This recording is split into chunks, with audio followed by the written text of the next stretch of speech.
Hey everyone, another one of these shorter form videos because I wanted to talk about Dunkirk, but I don't think I have the time or the material to do like an entire hour long or whatever. So here's my Dunkirk non-review. Let's call this Dunkirk comments because, I don't know, it's not going to be exactly a review.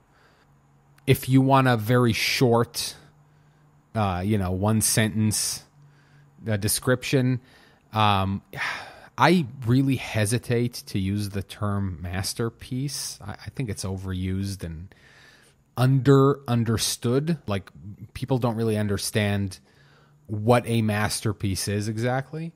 In ye olden days, if you wanted to be like, I don't know, a blacksmith, then your parents as a young child would send you to train with a blacksmith, right? And you would be their apprentice. That's what the word apprentice meant. Like, you would live with him and, I don't know, do all the stuff that he wanted. He would teach you the ropes. And then eventually you graduate by creating a masterpiece in order to become a master craftsman. And so the epitome of your craft, say a blacksmith or say you were like a cabinet maker. And so your masterpiece would be all the techniques. You wanted to show off everything that you've learned. So it'll be finely scrolled and engraved and all kinds of fancy shit that you know how to do. All the drawers are going to be joined together in these complex joints and all kinds of stuff like that. Like, just so you can, effectively, I don't know if that's exactly what they did, but, something you could like put in your shop or whatever. And if somebody comes in, wants to order a cabinet from you, you can point to that and go like, I know how to do all of that. Like that, I built that, so I know how to do all of that. And so in that sense, a masterpiece should be used to describe a movie that is the epitome of a certain filmmaker's craft. And therefore, I think it's really appropriate to call Dunkirk a masterpiece, because I do feel like it is the epitome of Christopher Nolan's style. I think he kind of peaks here in his style. I mean, who knows? He might go even higher than this. But I mean, I feel like in many ways this brings together many of his best elements, both in sort of storytelling and in actual technical filmmaking, and brings them all together really harmoniously. So, like he'll do things that maybe he does more extensively and more cleverly in other movies, but here it feels very right. I mean, a masterpiece can also be the knowledge that something needs to be understated in order to fit a certain time. Like, just because you know how to stage a big action sequence doesn't mean your best action sequence is your biggest action sequence. It's just your best. This movie does that in a lot of ways. It's very sparse. And I actually think that's why it might be his best film. I don't think it's my favorite of his films, but I do think it's his best film. And I do think that a big part of that is that he tones himself down a little in areas where that's good. Like, how The Dark Knight Rises and also Interstellar to a certain extent were a little bloated in Nolan-y terms. They were long, they were a little too heavy, and the intensity was sort of detrimental in some places. I mean, both of those are great movies. I mean, especially Interstellar, which I think is terrific, but it's very long and it's very dense. It's not, and so I do feel like he reined himself in certain aspects here, which does the movie a lot of good. And so I don't exactly, I'm not going to tell you about the Dunkirk and the Battle of Dunkirk and blah, blah, blah. Let's just talk about this movie for a second. I think this movie does something very clever that people claim that they try to do in war movies, but very rarely do I actually see people do that. And that's to humanize the conflict, right? I guess the point of a war movie is to show you what it is for people like in a war.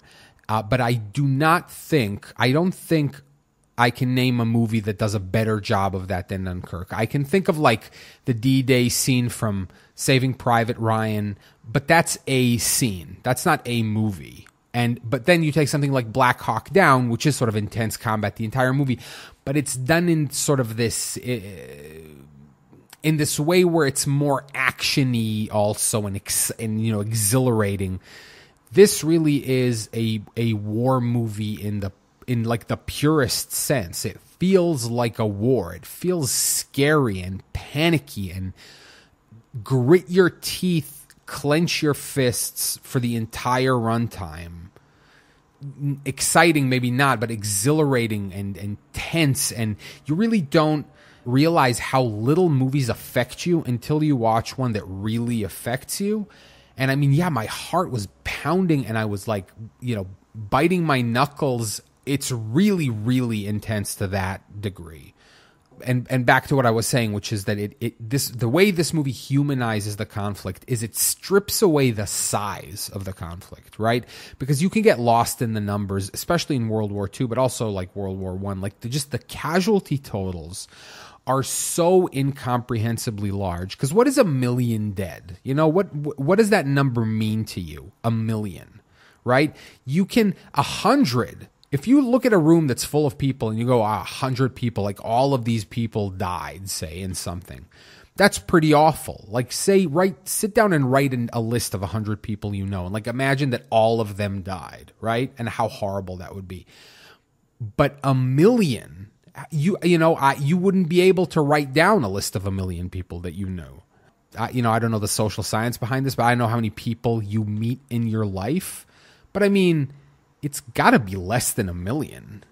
And not just in terms of casualty figures, but also size and scope and, thousands of tanks and thousands of airplanes. And your brain can't wrap itself around that. And so you can you can lose your emotional connection. And so what Nolan does here is he strips that away. Not only does he focus on very few people, which is what most movies do, but it's all filmed as though there are thousands of ships and thousands of boats, but there aren't. There's one boat and there's one plane and there's one person on a gigantic empty beach in a gigantic empty ocean in a gigantic empty sky. It's almost as though somebody shot a movie full of planes and boats and people and then cut all of them out, like photoshopped all of them out except for one, which does a better job of showing you both like the size and the isolation of a conflict this big. And that's kind of genius. I mean, everybody today stands on the shoulders of giants, right? There's some scenes in Lawrence of Arabia, which ironically is also a movie that was famously shot in 70 millimeter, that do that man in desert, small man in the desert or whatever. I'm not saying that he invented a new technique here. I'm just saying that he used it here in a way that I've never seen it used like this. And rather than make it less exciting, a movie about a big war, there's one dogfight between two planes and that's it, right? And yet it can make that way more exciting than, Independence Day, where you have this ginormous dogfight between, 100 planes and 1 million alien ships and, Revenge of the Sith with its huge space battles and all of that stuff. None of that measures up to one Spitfire chasing one Messerschmitt, and it's a giant empty sky atop a giant empty ocean, and it's just the two of them. In fact, it's not the two of them because you never see the German pilot. It's one person, and you're there with them. And yeah, I mean, it really does on that front deserve to be mentioned along with the great war movies of all time, because it really does do a thing that's innovative, I think is a good word to use, because like I said, it's not that he invented a new form of cinema. It's that he used his skill set that he had acquired over his career and his sort of his eye for both the large scale and the intimate, and found a clever way to mix them and also insert his sort of typical Nolan-y non-linear storytelling, but in an understated way that's not complicated, and also helps show the various time scales of the conflict, because we're talking about years of war, right? You're at war for years. Some of these soldiers left home and did not come home for years. And they were at war that entire time. And so that's a very large time scale. But then they have single days that last forever. You know, the Battle of the Bulge or whatever. You're in a foxhole and you're taking artillery for 12 hours. Those 12 hours can feel like a year, right? And so the war is also built up of short moments, medium length moments, and more long sort of periods of time. Like I said, quintessentially Nolan, and also everything is like refined to a fine point. And Hans Zimmer's score is genius here. And I'm not a Hans Zimmer fanboy. I think he's good and does some great work, but especially lately, like Interstellar and also this, just unbelievably, and also, again, clever and unorthodox, not just like musical themes with violins. No. This is like nothing you've experienced, I think. It was a very unique movie-going experience for me, and I watch a lot of movies and a lot of different kinds of movies, and so it's pretty rare that I leave a movie going, I've never really had an experience like that ever in a theater, especially in large format, 70mm or 70mm IMAX. If you can do that, I drove an hour away to watch it, and it was totally worth it. Do that. But even 70mm non-IMAX, that's perfectly acceptable, and there's way more theaters that do that. I think Dunkirk's website actually has a good list of where you can see it in which format, and also kind of a little explanation on the format, which this video is already running long, so I'm not going to get into. But yeah, IMAX and digital IMAX and all that stuff, because it will be relevant later on because of the Infinity War, and now there's new IMAX cameras. Like, a lot of movies are just going to be shot in IMAX format from now, which maybe means that they're going to be more IMAX theaters, which I think is better for all of us, because it's a really great way to experience movies, and there are not enough of them yet. And I mean, I don't have, I think, a ton more to say. The movie's very practical. They shot the dogfights with real planes. They got real boats, apparently period stuff as well. The casting was good. I actually like that they impersonalized all of the soldiers. Tom Hardy and the other pilot, their faces are buried behind a mask. And what is it with Tom Hardy and Christopher Nolan and masks? It's like he doesn't like Tom Hardy's face or something.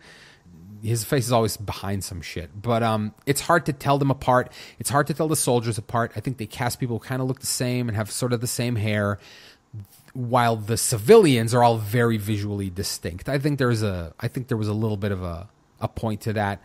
So yeah, the casting was good, and I think he's going to get an Oscar for this. I'm going to be surprised if he doesn't win Best Director for this movie. I can't think of another movie this year, and especially lately, the trend is to give it to filmmaking that involves a lot of effort. I don't know if that's the right metric to go by, but like Alejandro Inarritu, when he wins for something like The Revenant, a big component of that is the difficulty in filming that.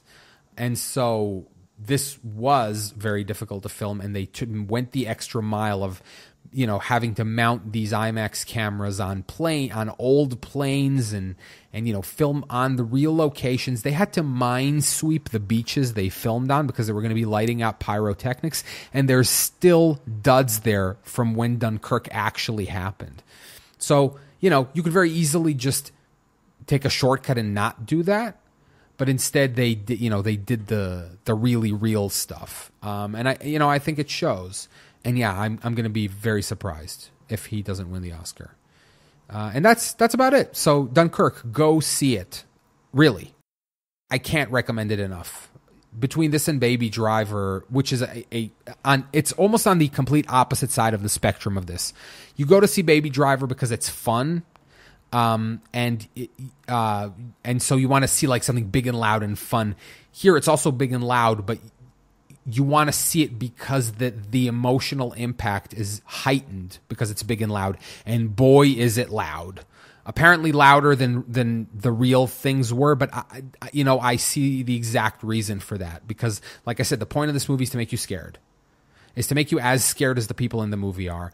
And when you're afraid, everything, the sound of a plane bearing on you would, in your panic, probably sound louder than it is, and that's the point of this, and it achieves that effect. This movie is terrifying, but not like a horror movie, like a war movie.